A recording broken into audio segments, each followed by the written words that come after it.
I call on a junior in history, not in law. Oscar Tuohy. How are you, Oscar?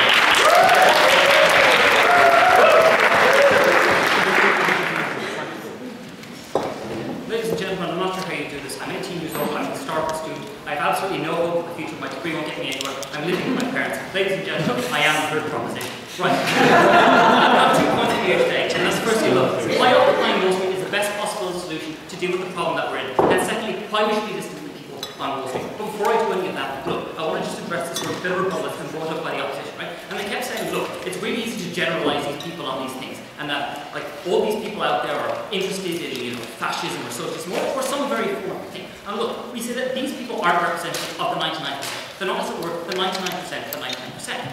Instead, they represent a small minority. And we say it's much better that they're standing up there with everyone else doing it, protesting in a nice way, rather than going out and scalping bankers, for example. Right. So, I'm going to move on now to this sort of idea of, like, basically my 2 main substantive points, which is why this is the best idea for what we're doing. And the fact is, like, ladies and gentlemen, Wall Street is not just simply a political issue. It's not just people standing up there and, you know, you can deal with some of the issues of the Occupy Wall Street movement politically, if you're that way inclined, socialist in that way inclined, right? But it doesn't necessarily deal with the heart of the issue. And what we were talking about the last speaker was talking about how these people are the wrong people to talk to. Well, yes, that's fine. But the problem is look, you have to look at the much broader social picture. That's why protesting outside Washington doesn't fix the picture, right? That's why protesting everywhere fixes it. Because by standing up there and saying, look, as a large collective, we can do more. So, look, we say there's a number of problems, now thank you. Like, when you politicize like a grassroots movement, one, you automatically polarize people who would otherwise agree with your motion. And we say that this is a big problem with the Tea Party. Like, because the ideas of the Tea Party, whilst they're not necessarily bad, like, it turns a lot of people off. Because the minute you say, look, we're going to do this, this, and this, suddenly you fall foul to all of the problems within modern democracy. Right? We say that all of a sudden you are susceptible to all the other things, such as the lobbyists, the bankers, like trying to get these corporate donations in order to undertake. And we say that that ultimately leads to move. We say that, you know, when you have to enter the political sphere in order to try and deal with these things, look, that's more likely to damage. Also because modern politics is a very messy game. And it's not just your and like the movement's issues that come under threat. No, it's the people speaking out about those movements. So for example, your spokesman happens to be a known ladies. For example, back to this Coine thing.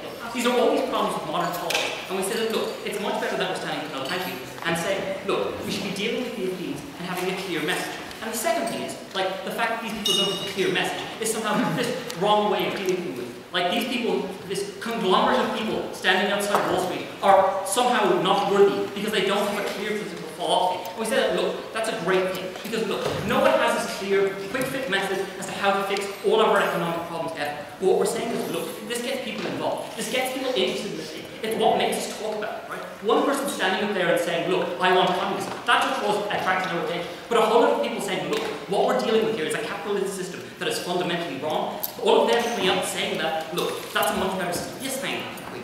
Because we have no clear proposition, we can't engage with them logically, we can't understand their ideas, and that's why we're focusing on the pettier issues. That's right. That's why people focus on the petty ideas of their spelling ideas. No, the reason you focus on the petty ideas of spelling ideas is because there's no really clear logical argument on which you can attack them on. Like, all you can attack them on is on this basis of like, oh look, they happen to be sitting in a park. Isn't that bad? Because they don't have a clear message. But that's the best thing about it. Because what we're saying is, look, by standing in this park, they get people interested. They get people talking about things. They get people coming up with philosophical ideas and ways we can actually deal with this problem. Look, also I'm going to look at this idea, look, they've stood up here and they've said, okay, all of this thing is bad, libertarianism, that's the way to go, right? And we said, no, talking to the government is the wrong way to go about it. Because what we ultimately want to do is, they want to say, we should go to our government, to get our government, to impose regulations, to stop these people from doing these things. And we say, look, that's the wrong way to go about it. We should be talking to, like, we should first talk to the Occupy Wall Street, to the people on Wall Street, the people who are responsible for these things, and try and get them to change their motions. Rather than trying to go to the government and saying, look, you should be doing this, this, and this to try and regulate the system. Because we say, look, that might be not the best idea. We acknowledge that there is like some potential harm to the Occupy Wall Street movement, that maybe they'll instigate some sort of socialist uprising. Right? We don't say that's just a good thing. But the fact is, surely it's better that they're going to the people who are actually responsible for all this whole thing. The people who are still exploiting them and making money off the thing, rather than telling the politicians, maybe you should regulate this and fix the whole system. No, thank you. So, I'm going to move on now to my second point, which is like, why we should be listening to these protesters, right? And what I'm going to look at is like the moral values of our society versus what we're willing to put on the free market, because that's what they seem to be obsessed with. This free market, and that the free market is brilliant, right? The fact is that, look, at a purely philosophical level, look, I'm not entitled to healthcare or education or all these kind of things, because guess what? Like, I could just accept this idea that I'm an animal sitting on a rock that happens to be hurtling through the vast emptiness of space. What we say is that people don't accept it. People accept that there's something more to human life. As long as we still sort of look at this broad idea, as long as we sort of want something, as long as we still care about other people's things, we say that maybe there's more to just sort of accepting life, rather than saying, okay, maybe we should just let people arbitrarily decide what my life is like, whether we should let people on Wall Street decide, based on insurance premiums, whether or not I have a right to life. We say that, look, people standing up on Wall Street making these decisions ultimately makes things more harmful. The fact is look, at the end of the day, somebody's going to end up regulating your life, whether it's the state, whether it's Wall Street, whether it's these people. And we say, look, maybe it's better that the state isn't regulating our lives, but surely it's much better that, like, the state or myself being able to decide what I want to do with my life, than a bunch of people who are completely unanswerable up on Wall Street, who basically can decide what my money is worth, what my insurance costs, like whether or not I have the ability to do all these particular things that I want to do with life. No, thank you. And the problem is, like, with this free market idea, is that people are greedy. Like, we limit people on their morality because people do bad things to people,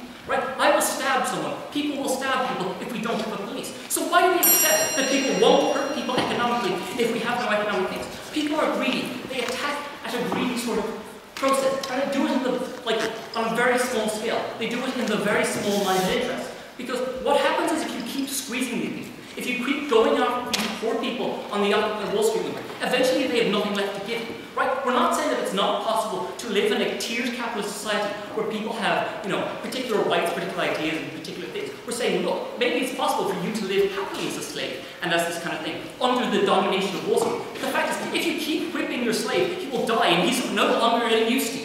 So, ladies and gentlemen, what have I been talking to you about today? I've been talking about this idea of, look, this is why it's the best possible way solution, the only possible solution to deal with the issue, because we don't want to end up with a system of our government controlling everything. And secondly, why we should be evaluating, like, why we should be looking at the moral aspect of society and protecting the morals of society, as well as protecting, like, the financial aspect of society. So thank you very much, ladies and gentlemen. I beg you to propose.